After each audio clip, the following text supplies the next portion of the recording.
and welcome to our program, Where God Weeps, a program where we speak about the situation of the suffering and persecuted church around the world. Today we're going to be speaking about the Philippines, particularly the central part, which was devastated by a super typhoon Hayian, which struck about 4 years ago, destroying more than 4 million homes and taking the lives of more than 10,000 people. To tell us more, it's my great privilege to welcome His Excellency, Archbishop John of the Palo diocese, which was at the heart of that terrible storm on that day. Your Excellency, thank you for being with us today in our program. And it's a pleasure to be with you, Mark, for allowing me to share my experience regarding the super typhoon Hayian that struck us last November 8, 2013.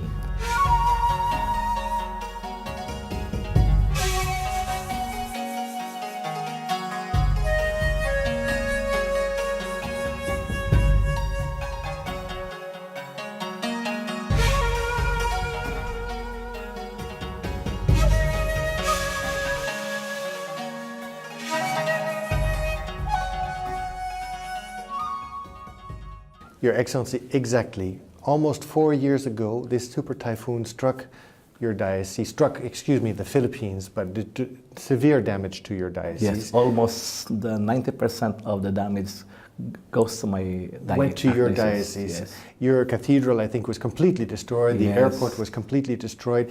We're talking about winds of upwards of 325 kilometers an hour. Yeah. I think it's the strongest typhoon ever recorded. Yes, that's true. Your Excellency, can you tell us what were you doing on that day when the super typhoon struck? Actually, we were informed that there's a typhoon, super typhoon that comes.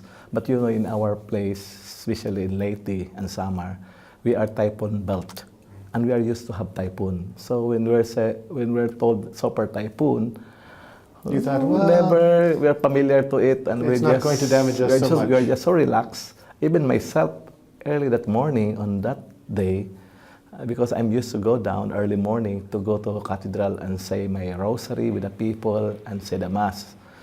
And when I wake up at 4 o'clock in the morning, everything is so calm. There was no sign. The sky was clear. What is starting surprising is that there's no wind at all, as if everything is so empty. Nothing, no movement at all. But I still decided that I have to go down and I have to pray. So I went down, but in my house, I have a big image of Our Lady, Mediatrix of All Grace. So I told, before going to the cathedral, I just say a prayer, and I said, Mary, our mother, my mother, please protect my people, protect my house, and spare us from destruction. And so we know that you're always care, you always take care of us. So that's my prayer, and I leave my house and I went to cathedral. When I went to the cathedral, well, there are so many, these people would like to cover the news.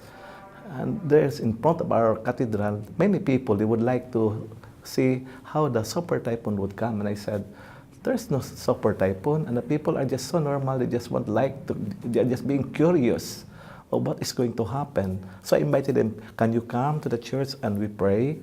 But only very few accompanied me. And I said, okay, if you're interested, you're curious about the typhoon, we have to pray.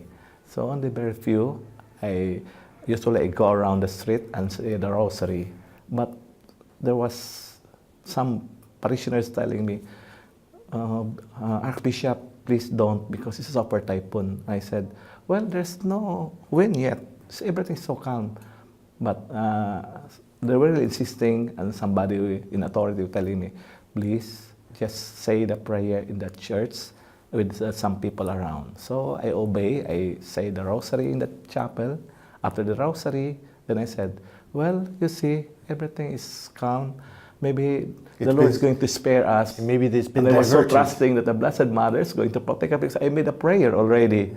And I said, Mama Mary, please spare us from this very strong typhoon that comes to our place. And it's going to be really in our place, Leyte, in Tacloban, in Palo. And so I have that so much trust. I said, okay, we'll just have the Mass. Then I said the Mass. After the mass finished, We're still no sign calm, yet. nothing. Still very calm, and it's already 5:30 in the morning. So I went out of that cathedral. Then I went into our convent. I saw around 200 people, evacuees. They were evacuating from their Homes. They were coming to you. Yes. And I said, where are the men? Only women. Well, women. Yes. There Where are men, the- but very few. But most women and children said, well, according to them, Archbishop, they have to watch our house. They have to take care of our property. So they stayed in the They homes. stayed in their homes because they thought it's just going to be rain Yeah. and wind. Winds. So, okay, they said, we'll pray the rosary. When we prayed the rosary, I was able to finish the first, the whole of the whole, one mystery. Then after said, and they were telling, are we going home? And I go, no, you stay here because according to them, the typhoon will come late. It's going to be late to come.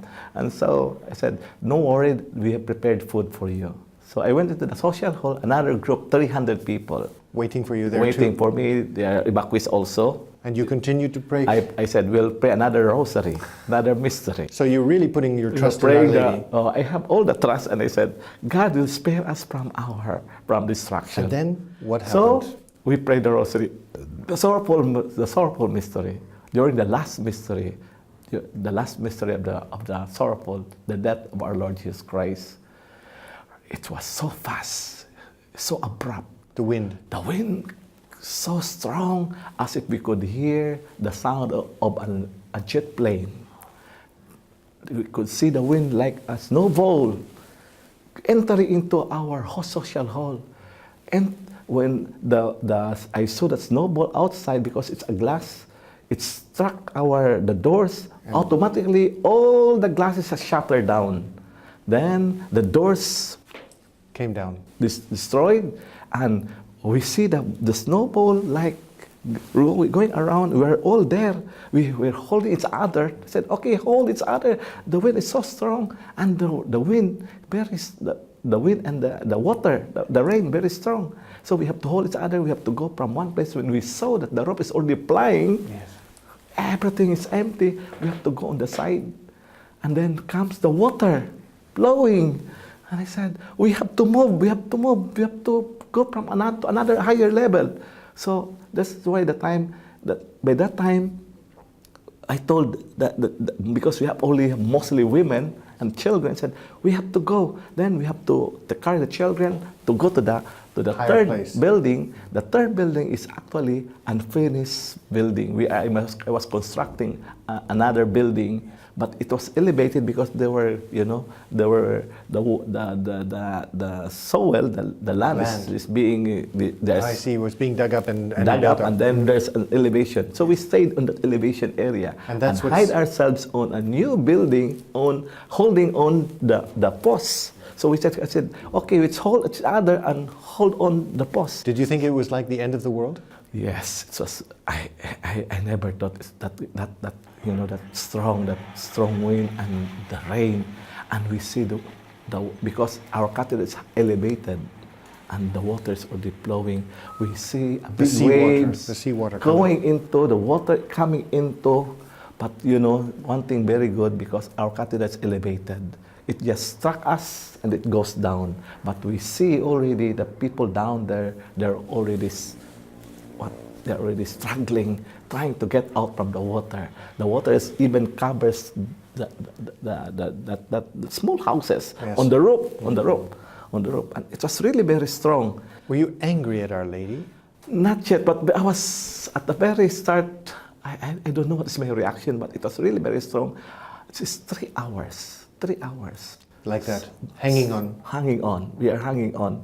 And the wind is so strong. We're all wet already because there's no rope. I saw even the coconut trees are already falling down. They're being cut. They are cut. Coconut trees are very, very, resilient. Yes. But they are being cut. And I said, I see the trees are being uprooted. And so after 3 hours, it comes down. Then I was just very thankful because all of us in the evacuees in the social hall and even in the convent, I saw them, they're still intact. And the children, because by the time the children they were really trembling because it's so cold. We have a big, small room where there's a grotto over there. Yes. And one decided, put all the children inside the grotto, at the back of the grotto where there is a kind of what they called storeroom. They were all there. Yeah. The children were able to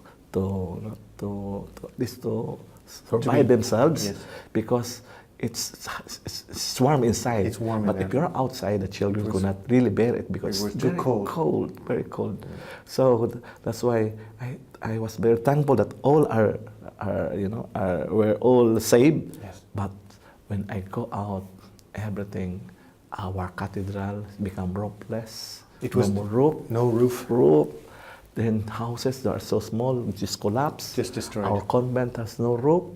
Then I went out, I see dead bodies, all dead bodies around, lying, and they're all trying to, their hands are up, trying to get out from the water.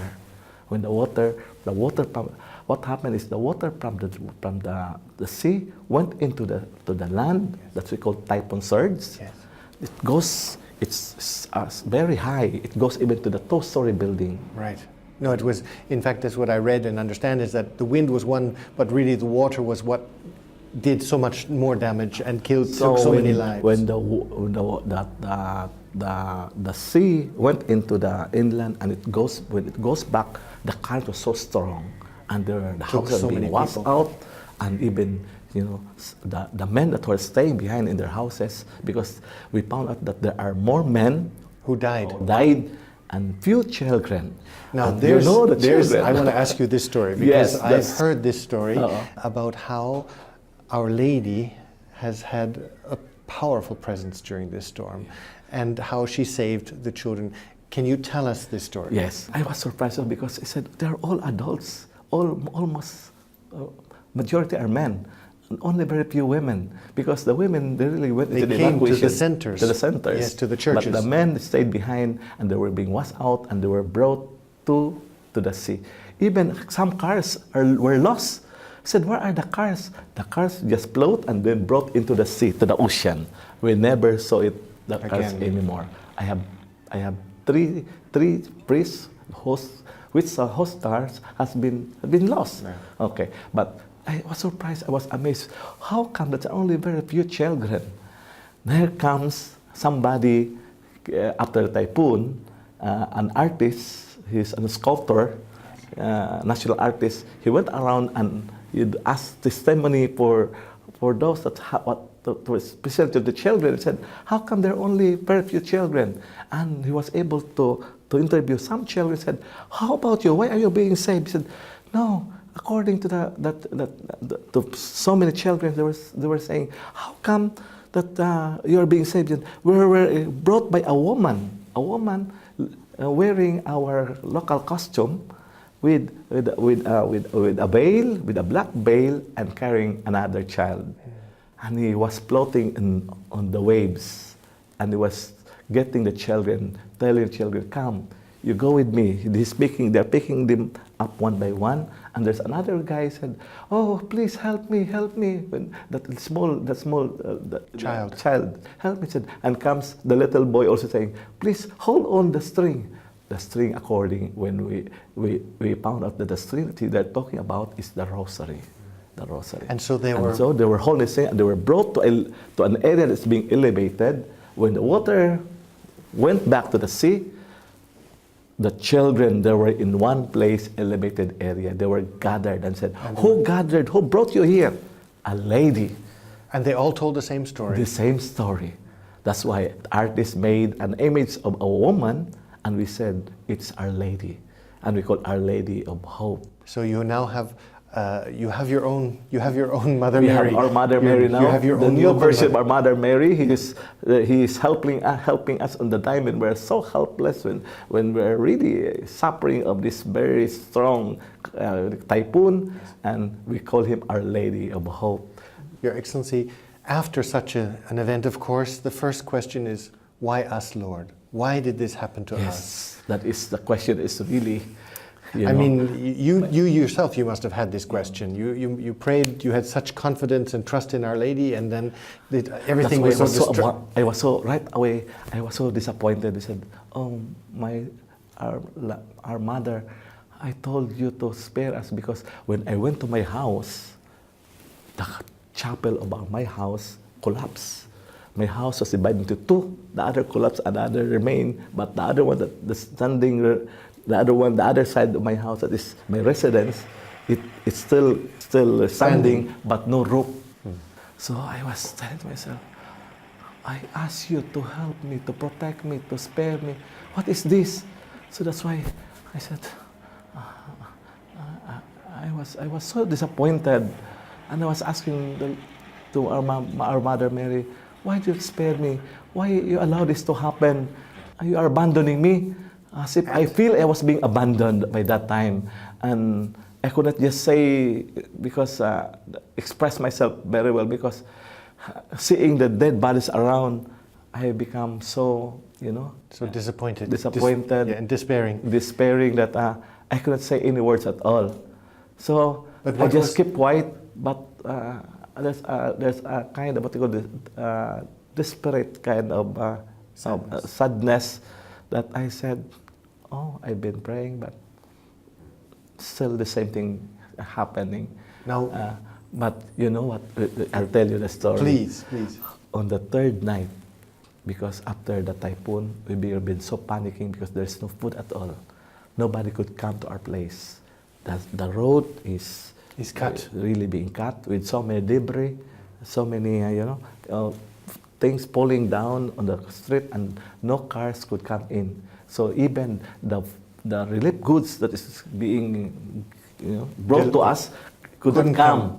If there's any, it could not reach our place, because the people are starving already, and they are getting the food while the car is moving. So they become as if it's just as kind of what we call this a sort of trying to survive themselves. Yes, survival mode. That's why they say there was looting. They go into the houses, getting the things, stealing all the things, whatever they have. So they find they're losing their hope. They become so desperate that they have to get anything, whatever.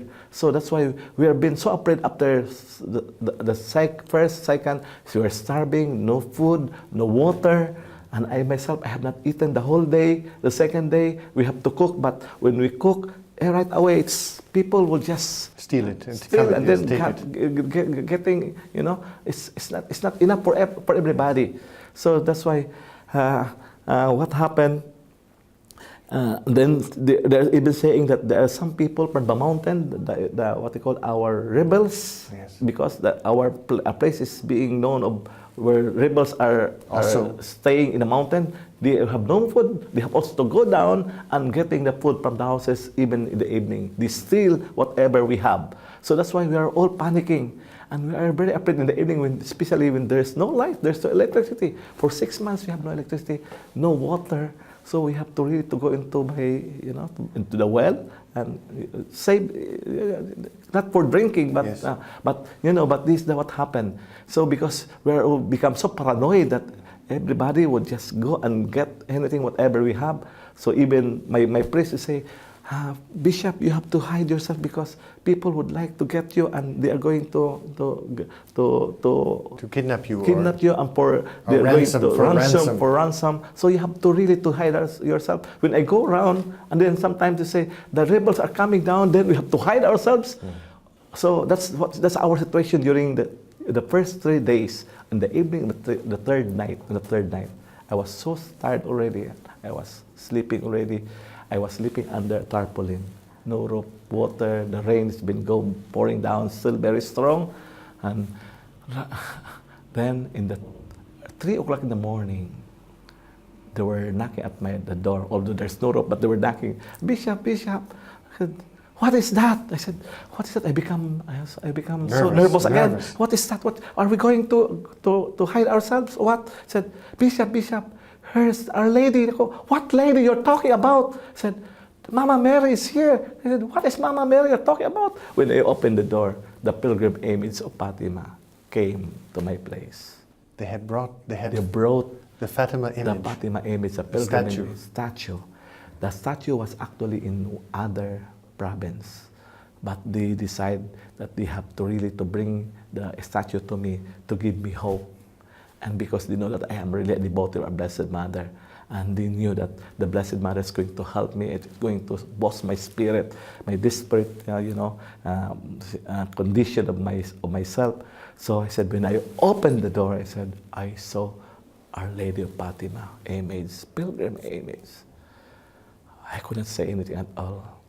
The tears has Just weeping. just come down from my eyes. And I said, okay, bring the lady. I couldn't say more, but the spirit has changed. Everything has been changed in me. Instead of being desperate, instead of being so tired sad. and so weak, so sad, as if there's a new spirit that's coming to me and said, don't worry, I'm here. I never abandoned you. I'm going to help you. And with this courage, you could go to the people. Yeah, because of that, I was given the energy. I was given the strength to tell my people, don't worry. Yes. God will take care of us. Jesus will take care of us. Mama Mary came to me, visited me on the third night.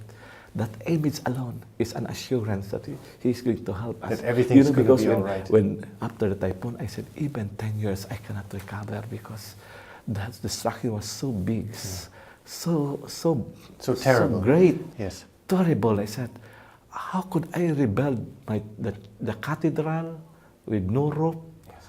Then the convents. I have 78 parishes.